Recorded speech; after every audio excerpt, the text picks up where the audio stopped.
Next हम लोग इन दोनों एजियोट्रॉप्स के ग्राफ देख लेते हैं। सो जो पहला यहाँ पे दिख रहा है हमें, that is minimum boiling azeotrope, minimum boiling azeotrope, whereas जो सेकंड दिख रहा है हमें, that is the graph of maximum boiling azeotrope, maximum boiling azeotrope. So first graph में जो यहाँ का पॉइंट है, लेफ्ट मोस्ट पॉइंट है, that represents boiling point of A. ये बॉइलिंग पॉइंट ऑफ ए हो गया, और यहाँ पे बॉइलिंग पॉइंट ऑफ बी हो गया। Same goes for the next graph, boiling point of A, और ये हो गया बॉइलिंग पॉइंट ऑफ बी।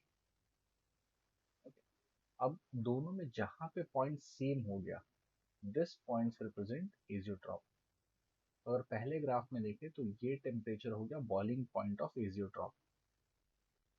तो मिनिमम बॉइलिंग एजियोट्रॉप में हम लोग देख सकते हैं कि जब एजियोट्रॉप बना तो उसकी बॉइलिंग पॉइंट दोनों ही बॉइलिंग पॉइंट से, ए और बी से, दोनों से ही कम है।